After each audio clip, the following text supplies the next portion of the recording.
Halo Tribuner, senang sekali hari ini Ratu Sejati menemani Anda di live travel update Selasa 23 November 2021. Seperti biasa, sejumlah rekomendasi destinasi wisata di Indonesia hingga tips-tips liburan sudah siap Ratu sampaikan untuk Anda. Bersama sejumlah reporter kami yang berada di beberapa daerah di Indonesia, inilah live travel update selengkapnya. Liburan sambil kulineran dan belajar emang seru ya Tribuners. Jangan khawatir dan nggak perlu bingung untuk menentukan lokasi yang bisa liburan sambil kulineran dan belajar. Nah, ini ada satu lokasi di daerah Bali Timur bernama Kebon Vintage Cars Museum and Cafe. Jadi ada banyak banget kendaraan kuno dan juga unik di sana. Pas banget buat dikunjungi untuk pecinta kendaraan dan selain itu juga tempatnya yang asri, kemudian pemandangannya yang indah, serta pastinya makanan ya yang akan memanjakan perut Anda. Ini akan membuat liburan Anda makin komplit. Supaya lebih jelas sudah ada Arini dari Tribun Bali di sana. Halo, selamat sore Arini. Halo, selamat sore rekan Ratu. Baik, Arini, Kebon Vintage Cars, ini lokasi tepatnya ada di mana sih? Dan boleh dijelaskan juga untuk aksesnya menuju ke lokasi ini, Arini?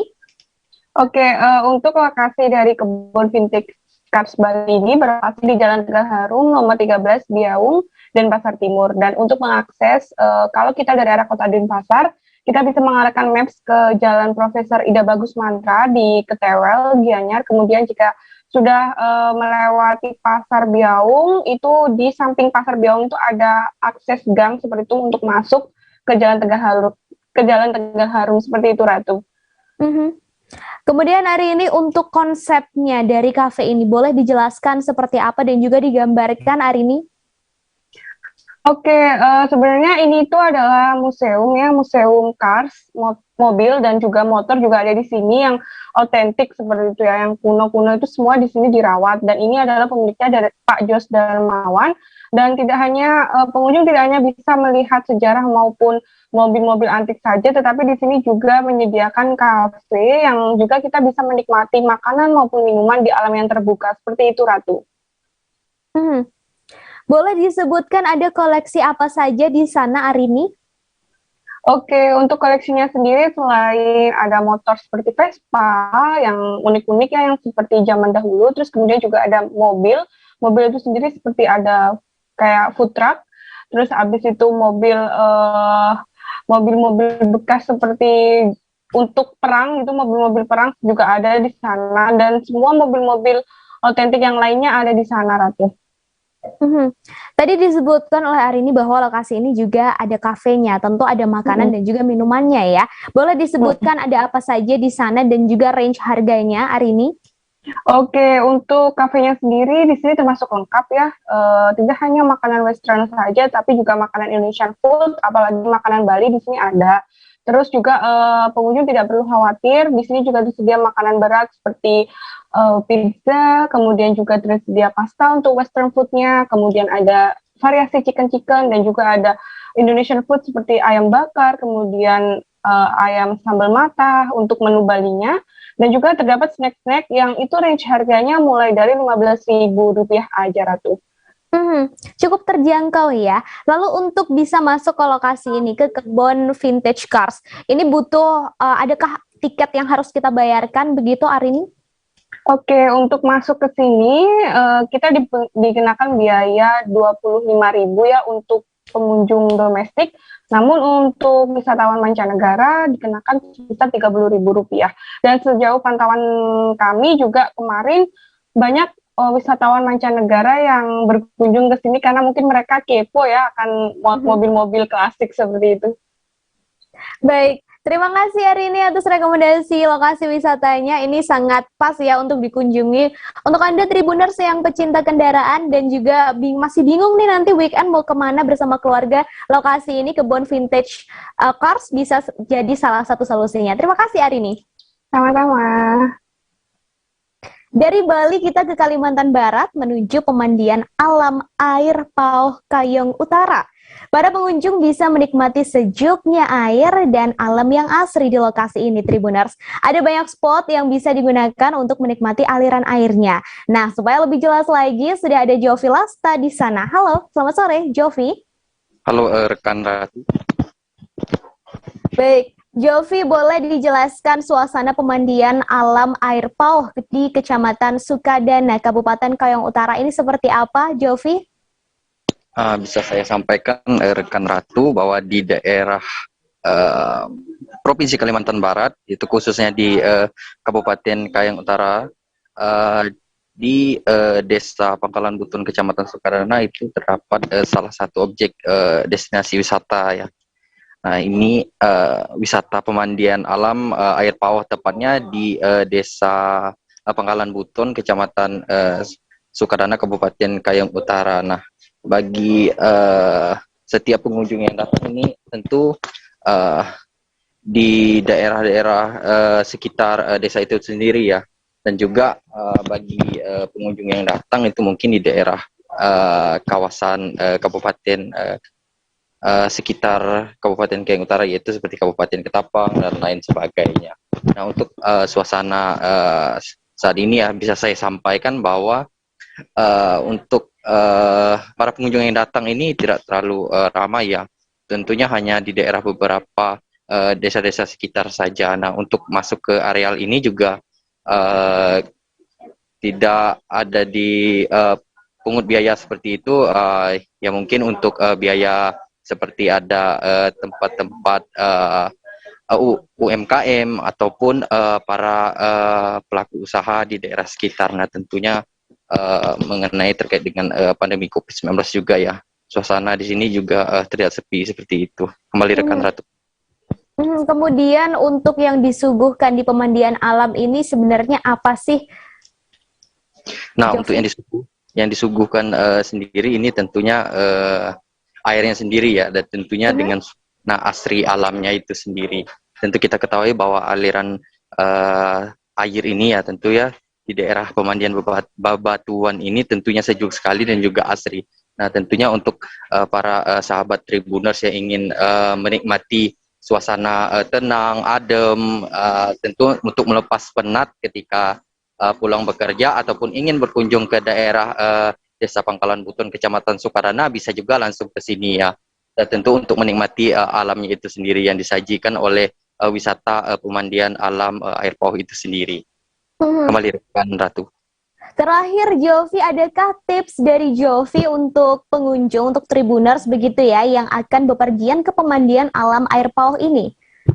Nah, mengingat saat ini setiap daerah sedang menghadapi suasana pandemi COVID-19, tentunya bagi para pengunjung yang datang ke daerah Kecamatan Sukadana tentunya harus mengedepankan disiplin protokol kesehatan. Dan juga bagi para pengunjung juga saya harapkan juga ya tetap membantu para UMKM di sekitar ataupun para pelaku usaha, karena saat ini setiap destinasi wisata tentunya di daerah sini juga sepi ya. Tentunya kita harapkan bahwa para pengunjung juga bisa membantu masyarakat sekitar, terutama pelaku UMKM dan juga pelaku usaha yang berada di sekitar destinasi wisata.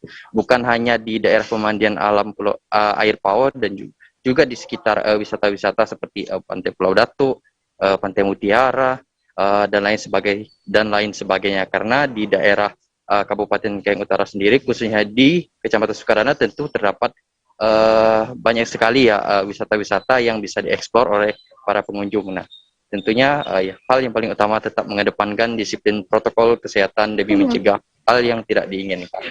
Kembali rekan. Baik, terima kasih Jovi atas informasi dan juga rekomendasi wisatanya. Untuk Anda Tribuners bisa main-main ke pemandian alam air pauh ya. Tadi juga sudah bisa Anda lihat sendiri, airnya cukup jernih dan banyak batu-batu di sana, serta pemandangannya juga dan suasana asrinya sangat bisa untuk merefresh kembali pikiran kita setelah sehari atau seminggu bekerja begitu. Terima kasih Jovi. Oke, kembali rekan Ratu. Selanjutnya untuk Anda yang ada di Minahasa, Tribuners, ada satu objek wisata yang menyuguhkan nuansa alam, yakni Modars Cafe Tondano. Objek wisata ini baru dibuka Tribuners dan lokasinya berada di sekitar Danau Tondano. Lokasinya juga dekat dengan objek wisata lain, yakni Benteng Moraya. Jadi penasaran ya Tribuners, sudah ada Major di sana. Selamat sore. Iya, selamat sore rekan Ratu. Major, boleh dijelaskan sejak kapan tempat ini mulai beroperasi? Ya, jadi objek wisata Mothers Cafe dan Resto ini sudah beroperasi pada 5 November 2021 atau masih baru dibuka ya, rekan Ratu? Mhm. Kemudian saya penasaran untuk hal-hal yang menarik atau yang menjadi daya tarik di Mothers Cafe ini. Sebenarnya ada apa saja, Major? Iya, baik. Benar sekali rekan Ratu. Jadi Mothers Cafe and Resto ini selain menawarkan berbagai makanan dan minuman tentunya, di sini juga suasana alam, indahnya suasana alam di tempat ini memang membuat pengunjung merasa betah ya. Karena di sini juga dihiasi dengan taman dan dengan berbagai jenis bunga-bunga, kemudian dekorasi outdoor juga yang tertata rapi dan nyaman. Selain itu di sini ada yang menarik karena dibuat danau buatan ya rekan Ratu, dan cukup luas dengan dihiasi juga lampu di sekeliling danau tersebut. Kalau di malam hari memang terlihat sangat indah. Juga banyak sekali tempat spot-spot untuk berfoto yang instagramable. Nah, yang menarik di sini ada fasilitas water game, yaitu perahu kayak atau menaiki perahu kecil ya untuk menyusuri danau buatan tersebut. Jadi pengunjung hanya dengan menyewa biaya 25.000 per orang sudah bisa menyusuri danau buatan ini selama sekitar 40 menit ya, begitu. Nah, di sini juga disediakan fasilitas seperti tempat untuk memancing ikan, karena di situ juga ada telaga, di mana di situ memang khusus bagi pengunjung yang ingin memancing ikan atau ada hobi memancing ikan bisa beraktivitas di lokasi tersebut.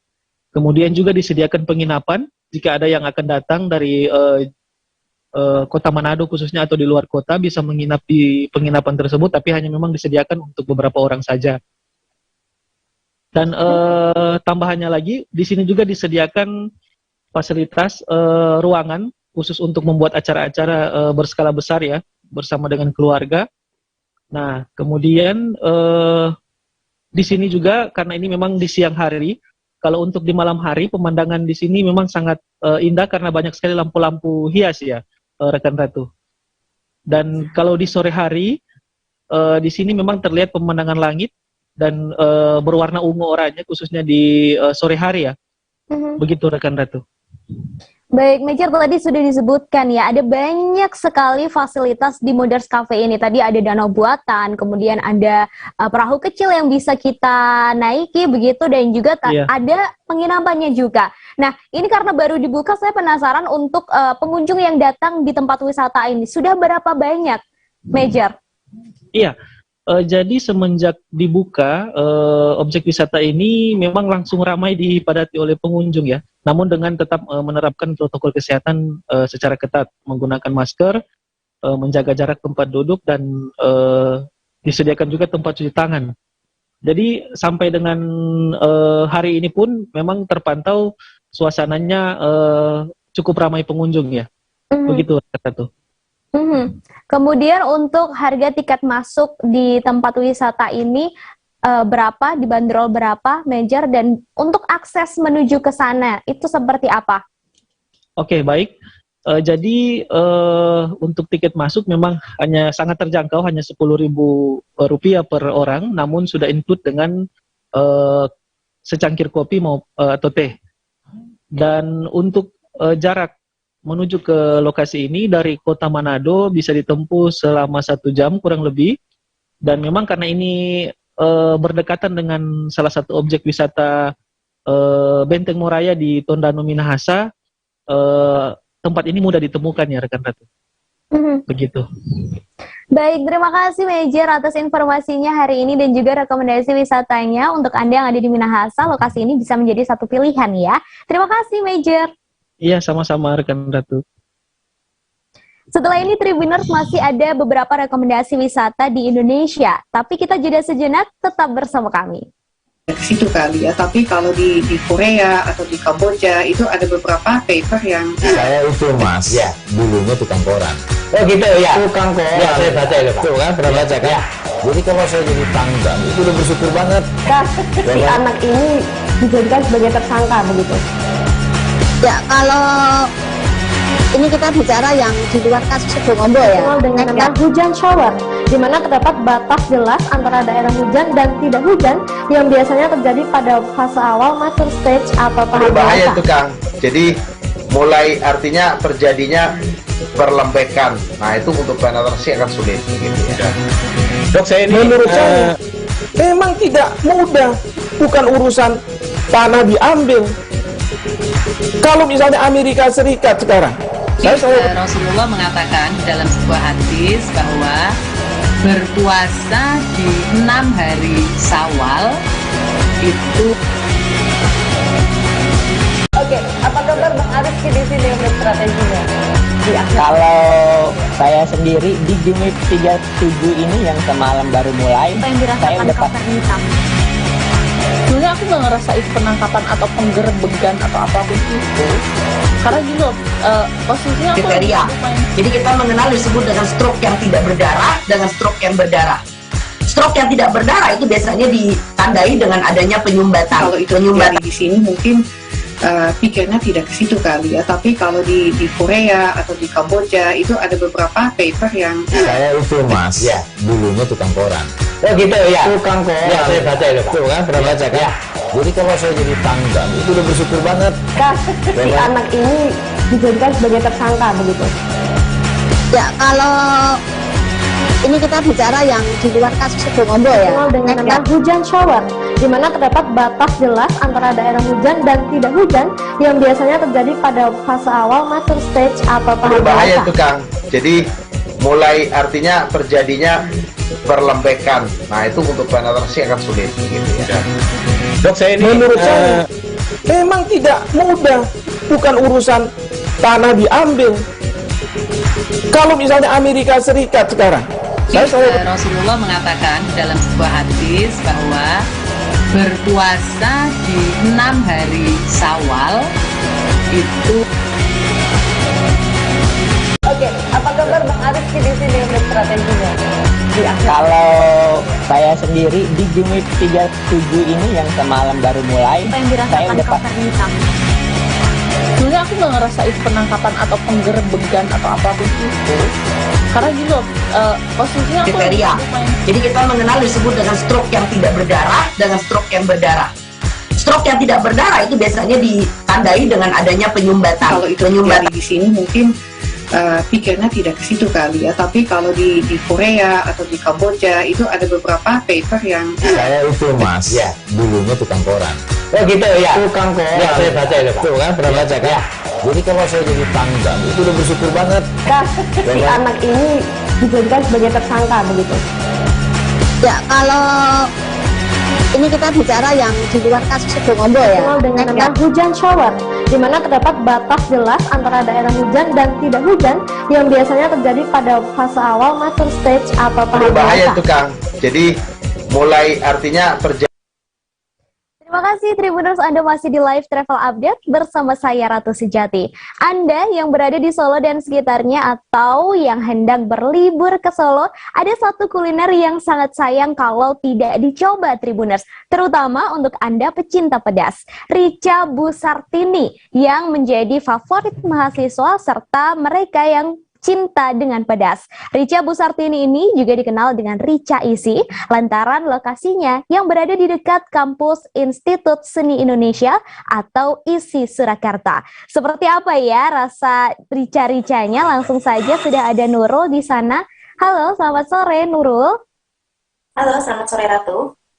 Baik, Nurul boleh dijelaskan lokasi tepatnya rica-rica ini dan juga rute untuk menuju ke sana? Iya Ratu, jadi Rica-Rica Busartini ini ada di Jalan Halilintar nomor 86, Kecamatan Jebre, Surakarta, Jawa Tengah.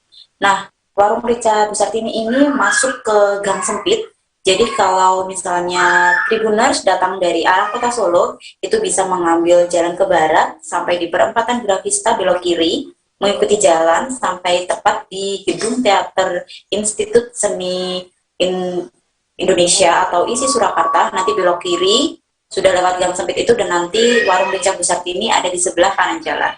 Tapi kalau misalnya datang dari belakang arah kampus UNS atau Universitas 11 Maret, itu nanti bisa lewat di Gapura atau Tugu Kapal. Nanti tinggal masuknya gangnya sama di depan di sebelah gedung teater isi Surakarta. Kemudian Nurul, untuk warung Rica Bu Sartini, ini apakah memang hanya menjual rica-rica saja atau ada menu makanan lain di sana? Iya Ratu, ada menu utamanya yaitu rica ayam dengan pilihan potongan daging kecil dan juga daging besar. Kemudian ada menu tambahan yaitu tersedia aneka sayuran mulai dari sup, sayur bayam, sayur pepaya, sayur daun pepaya, buncis tempe, dan masih banyak lagi. Kemudian di Rica Bu Sartini ini juga menyediakan aneka lauk pelengkap seperti tahu tempe bacem, sate jeroan, aneka gorengan, dan lain-lain, Ratu. Boleh disebutkan juga untuk harga makanan dan juga minuman yang dijual di warung Rica Bu Sartini ini, Nurul? Nah, untuk seporsi nasi rica ini dibanderol Rp11.000 saja, Ratu, untuk porsi baik itu daging pilihan potong daging kecil maupun daging besar. Namun jika Tribuners ingin tambah sayur maupun lauk pelengkap akan dikenakan biaya tambahan mulai dari Rp500 saja. Kemudian saya juga ingin tahu untuk suasana terkini di warung Rica Bu Sartini saat ini, Nurul, karena mengingat saat ini kita masih berada di masa pandemi begitu. Nah, suasana di warung makan Rica Bu Sartini ini cukup ramai saat menjelang jam makan siang, Ratu. Kemudian selama pandemi ini kan tidak terlalu ramai dibandingkan sebelum pandemi. Jadi pengunjung bisa datang sejak pagi agar tidak terlalu ramai, Ratu. Boleh disebutkan juga untuk jam operasionalnya, Nurul? Untuk jam operasional sendiri, warung Rica Bu Sartini buka setiap Senin sampai Sabtu, mulai pukul 9:30 pagi sampai ba'da maghrib, atau biasanya juga sampai sore sehabisnya menu tersebut. Tapi bagi traveler yang tidak ingin antri, itu bisa datang jam 9:30 atau sebelum jam makan siang, atau juga bisa datang sore. Nah, di warung Rica Bu Sartini ini juga bisa dibeli untuk dibawa pulang, jadi Tribuners bisa tenang kalau tidak ingin berdesakan makan di tempat, Ratu. Baik, terima kasih Nurul atas informasi dan juga rekomendasi wisata kulinernya di Kota Solo ya. Warung Rica Bu Sartini ini patut Anda coba, Tribuners. Terima kasih Nurul.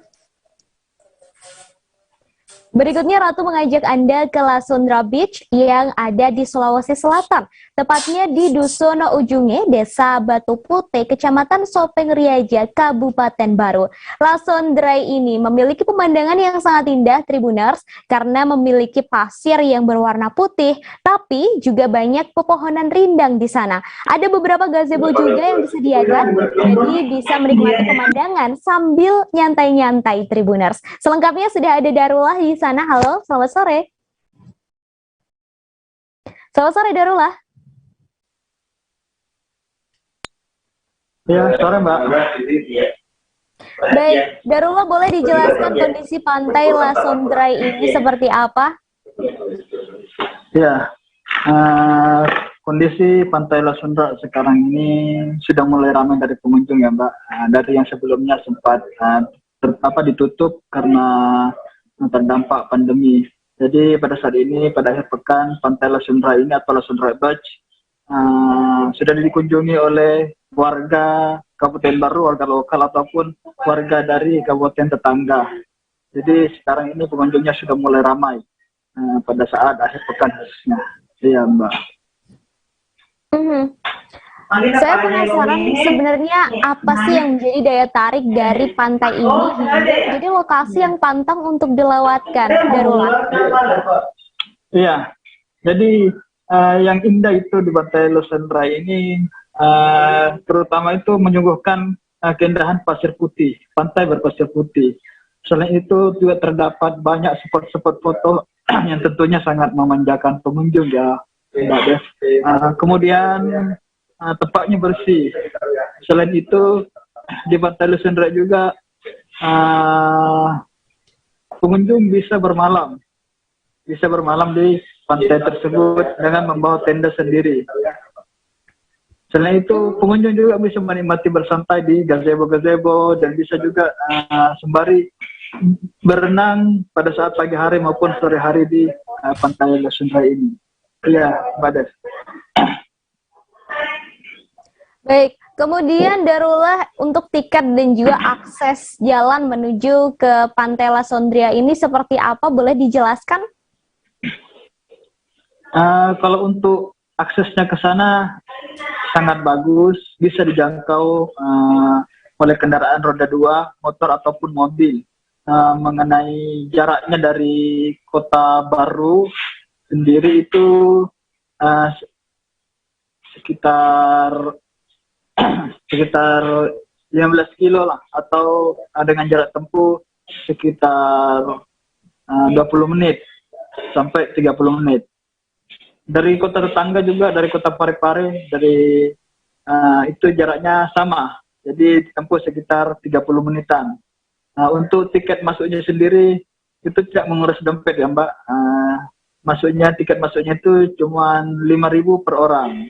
Dan apabila ada pengunjung yang datang dengan membawa anaknya yang masih kecil, itu digratiskan. Jadi untuk anak kecil di sana itu free, tidak dipungut biaya tiket masuk. Iya Mbak Des. Baik, terima kasih Darullah atas informasi dan juga rekomendasi wisatanya. Dan Tribuners, tadi Darullah juga sempat melakukan wawancara dengan pengelola La Sondria Beach, Sukardi. Berikut liputannya untuk Anda. Terima kasih Darullah. Ya lumayan, hari Sabtu Minggu. Hari pekan ya, banyak pengunjung ya. Biasa itu kalau pada hari-hari Minggu, hari Sabtu itu capai berapaan itu pengunjung yang hadir di sini Pak? Ratusan ya biasa. Ya, enggak sampai, biasa 50. Oh, biasa 50. Cuman setiap akhir pekan banyak ya. Iya. Kalau hari-hari biasa bagaimana? Hari biasa paling 10 orang, 20 orang paling banyak. Oh, ada juga cuman minim ya. Iya. Terus kalau terkait spot-spot yang disediakan di sini apa-apa saja Pak?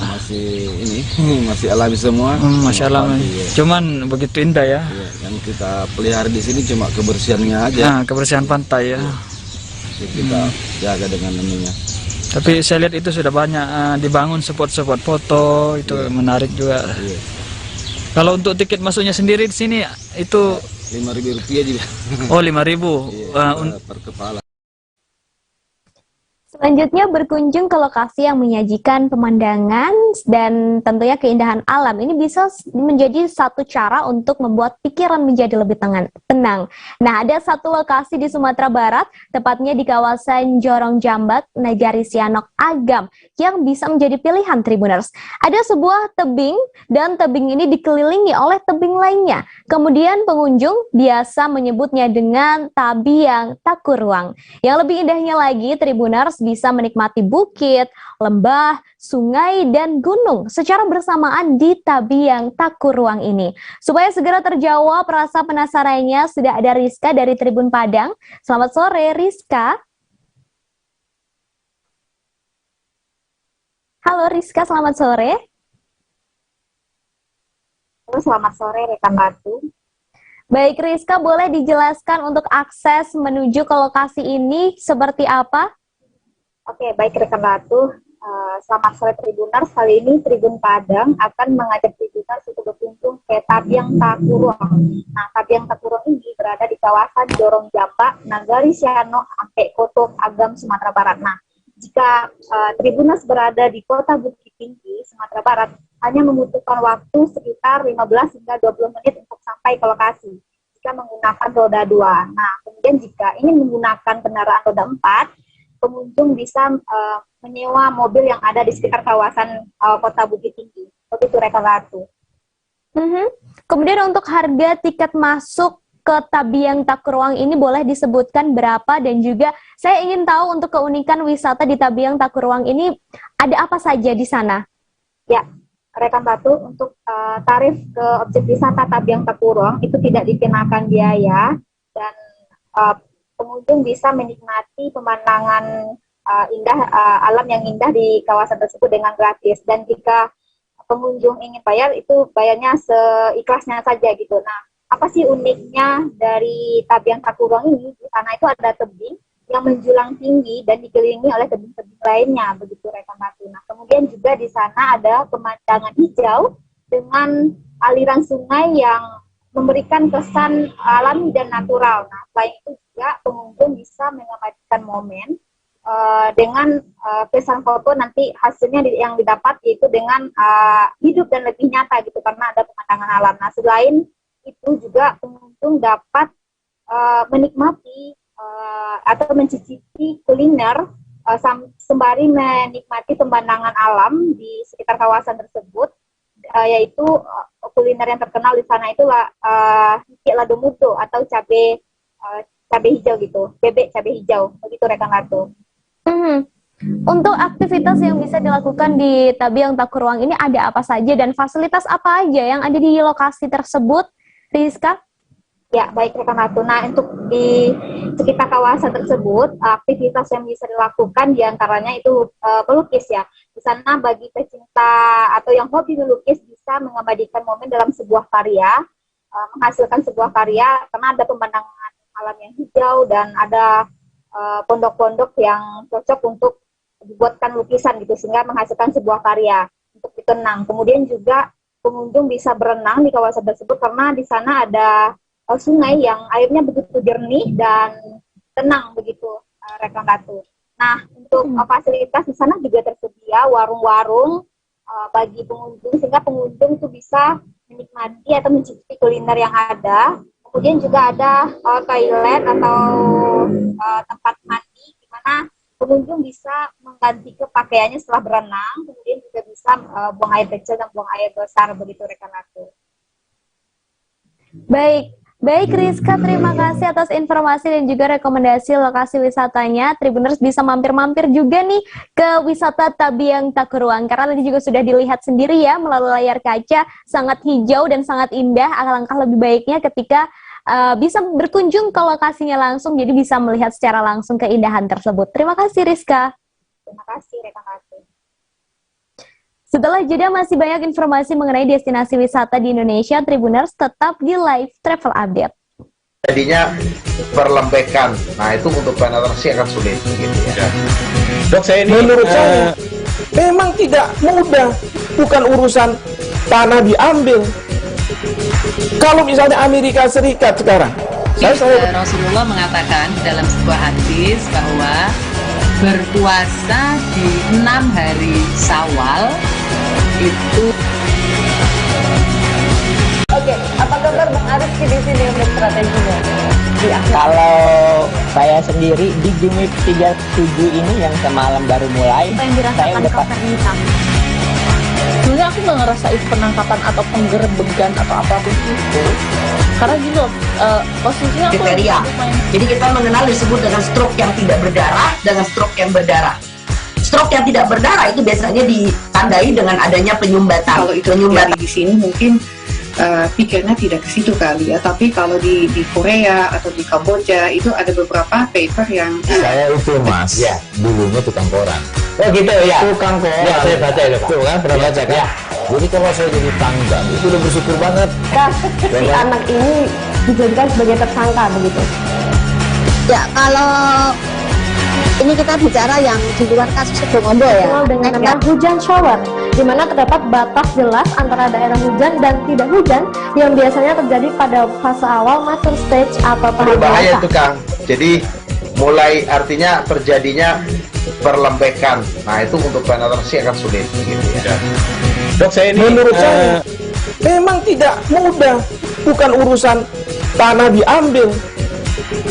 Kalau misalnya Amerika Serikat sekarang, Rasulullah mengatakan dalam sebuah hadis bahwa berpuasa di 6 hari Syawal itu.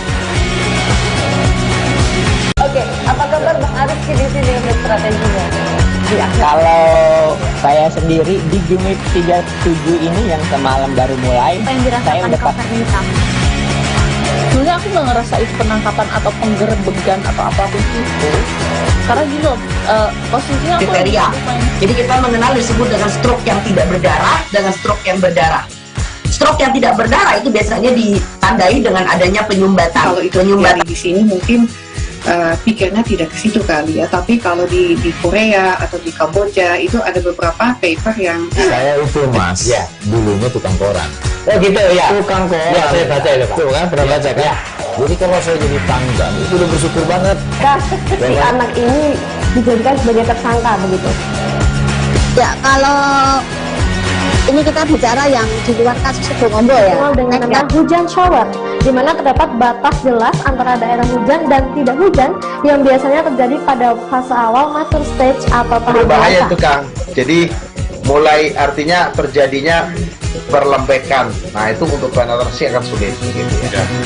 Dok, saya ini menurut saya memang tidak mudah, bukan urusan tanah diambil. Kalau misalnya Amerika Serikat sekarang, Rasulullah mengatakan dalam sebuah hadis bahwa berpuasa di 6 hari Syawal itu. Oke, apa kabar Bang Ariski di sini untuk strateginya? Kalau saya sendiri di Jumip 37 ini yang semalam baru mulai, Apa yang saya dirasakan udah Kapten Hitam? Sebenarnya aku nggak ngerasain penangkapan atau penggerebegan atau apapun itu, karena gini loh, posisinya aku kriteria. Jadi kita mengenal disebut dengan stroke yang tidak berdarah dengan stroke yang berdarah.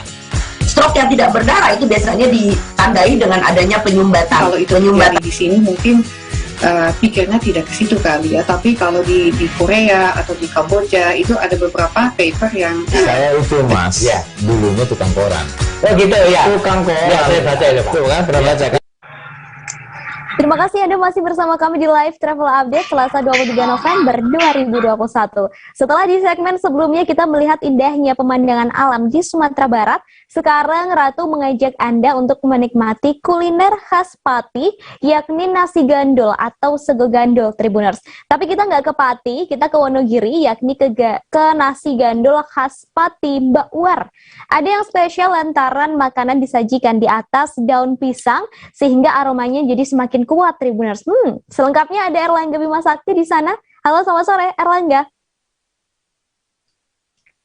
Halo, selamat sore. Erlangga? Iya, rekan Ratu, selamat sore. Baik, Erlangga boleh dijelaskan seperti apa nasi gandul itu? Oh iya, nasi gandul itu sebenarnya cukup sederhana ya. Itu makanan khas dari Kabupaten Pati di pesisir utara Jawa Tengah. Nah, sebenarnya sangat sederhana, yaitu cuma hanya daging sapi, potongan daging sapi yang dimasak dengan menggunakan santan dan bumbu-bumbu dapur pada umumnya. Jadi sebenarnya seperti gulai, tapi bukan gulai, kemudian juga bukan rawon, bukan soto, tapi memiliki ciri khas sendiri, walaupun dimasaknya hanya dengan bumbu dapur atau rempah-rempah biasa, tapi cita rasanya itu berbeda. Pertama kali merasakan itu orang pastinya beda. Ada lagi yang menarik itu disajikannya di atas piring dan daun pisang, jadi menambah aroma kenikmatan itu.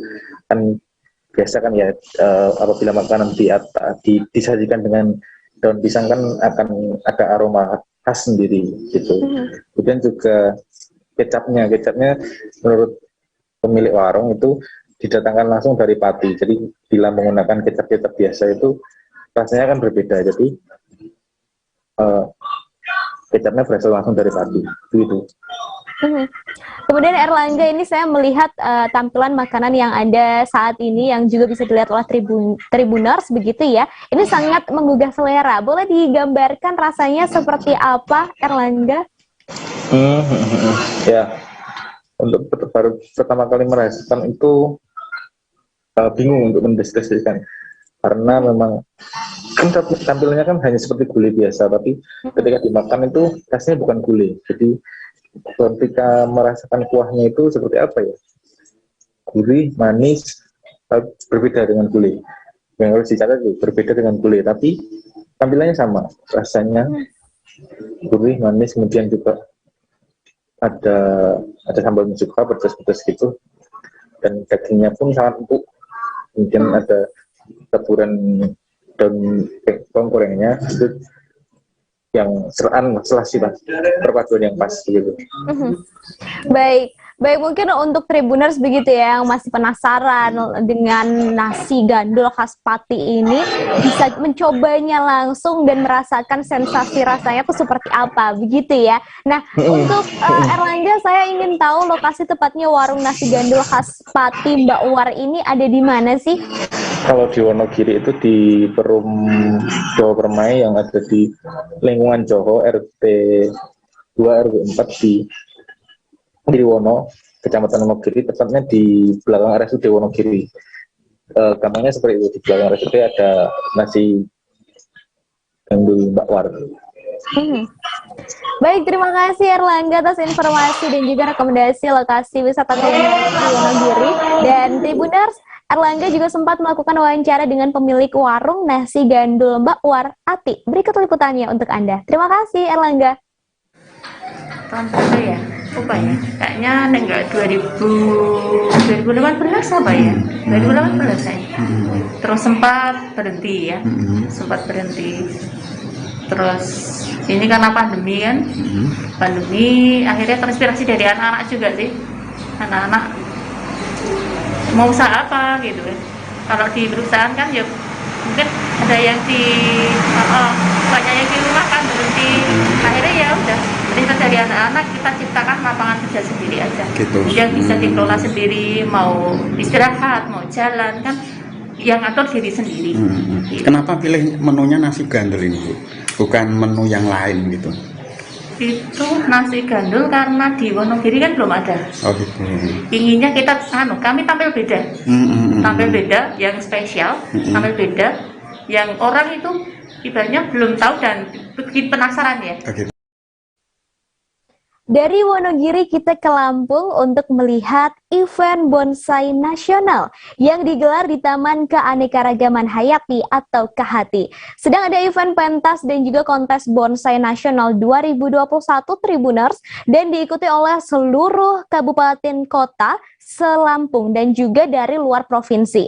Selengkapnya ada Rangga di sana. Selamat sore Rangga. Rangga. Baik, Rangga, bisa diceritakan seperti apa event bonsai nasional yang digelar di Taman KHT ini dan juga disebutkan dari mana saja pesertanya begitu Rangga? Baik rekan Ratu dan Tribuners, bisa saya jelaskan ya. Jadi event bonsai nasional ini diselenggarakan di Taman Keanekaragaman Hayati, tepatnya di Desa Mekarsari, Kecamatan Tanjung Raya, Kabupaten Mesuji. Dalam rangka hari ulang tahun Mesuji ke-13 rekan Ratu dan Tribuners. Jadi untuk bonsai ini diikuti dari seluruh kota atau kabupaten di Provinsi Lampung. Bahkan dari luar Provinsi Lampung juga turut serta meramaikan atau berpartisipasi dalam event bonsai nasional di Taman KHT ini, seperti Sumatera Selatan, lalu Bengkulu, Jawa Barat, dan Banten, begitu rekan Ratu dan Tribuners. Lalu untuk bonsai yang dipamerkan di event tersebut, ada jenis apa saja dan saya juga ingin tahu untuk antusiasme dari para peserta dan juga pengunjung. Baik rekan Ratu dan Tribuners, untuk jenisnya sendiri ini emang banyak ya. Cuman yang mendominasi itu adalah jenis beringin yang mendominasi di event bonsai nasional 2021 yang diselenggarakan di Taman Keanekaragaman Hayati. Nah, untuk pesertanya sendiri ini sudah saya jelaskan sebelumnya dari berbagai macam daerah, khususnya di Provinsi Lampung dan juga luar Provinsi Lampung. Pesertanya ada 700 lebih pohon yang diperlombakan di ajang pameran dan kontes bonsai 2021 ini. Lalu untuk antusias dari penonton, karena memang ini diselenggarakan dari mulai 16 sampai dengan 24 November 2021, memang ada rangkaian acaranya, baik di penjurian, lalu penilaian, pemberian penghargaan, dan dibukanya untuk umum. Jadi buat pengunjung ini sangat ramai sekali, ketika ada event bonsai nasional 2021 ini.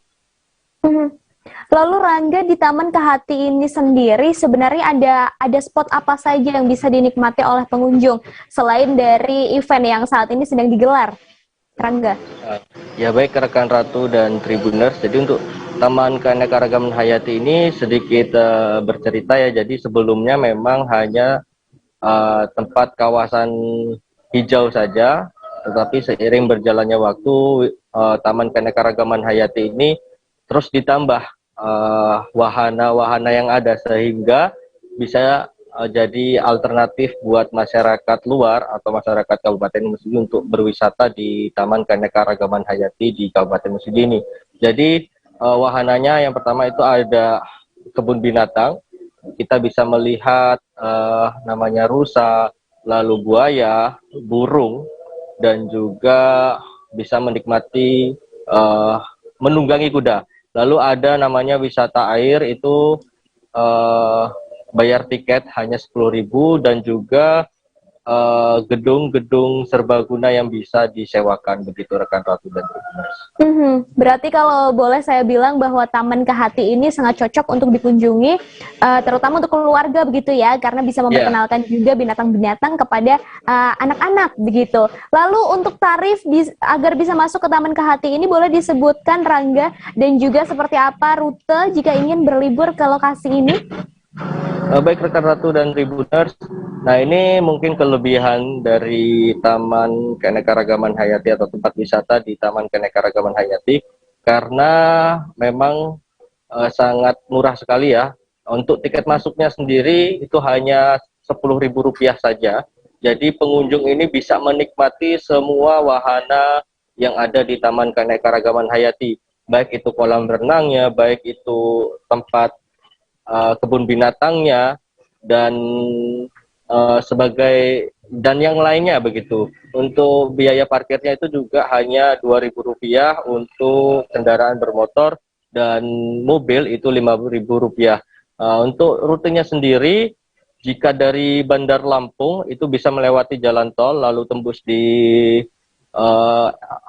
exit tol Simpang Pematang, lalu ngambil arah ke Pasar Simpang Pematang atau Desa Simpang Pematang. Jadi perkiraan waktu sekitar 2,5 jam ya dari Bandar Lampung begitu. Untuk selanjutnya ketika dari Simpang Pematang menuju Taman Kehati itu akan ditemui namanya Pasar Brabasan. Nah di situ ketika ada Pasar Brabasan akan dijumpai Tugu Macan. Nah dari situ ambil kiri. Nah dari situ sudah bakal ketemu namanya Taman Keanekaragaman Hayati. Baik, terima kasih Rangga atas informasinya hari ini, dan Tribuners Anda bisa main-main ya ke Taman Kehati. Untuk event bonsainya, bonsai nasionalnya, ini bisa Anda kunjungi karena kemarin besok hari terakhir, jadi masih bisa Anda kunjungi, tapi nanti selepas itu Anda juga masih bisa bermain ke Taman Kehati, tentunya dengan beragam destinasi wisata yang ada di dalamnya. Tadi ada kebun binatang dan lain-lain. Terima kasih Rangga atas informasinya, dan Rangga tadi juga sempat melakukan wawancara dengan pengelola Taman Kehati, Edwin Sirait. Berikut liputannya untuk Anda. Sifatnya temanya tentang edukasi dan rekreasi. Tentang edukasi dan rekreasi. Nah, karena edukasinya ada pengenalan jenis-jenis tanaman dan hewan. Dan kemudian rekreasinya ada kolam renang, kemudian ada bebek goes, ada kuda, ada rusa, ada akuarium akutik ya. Akuarium akutik. Oke.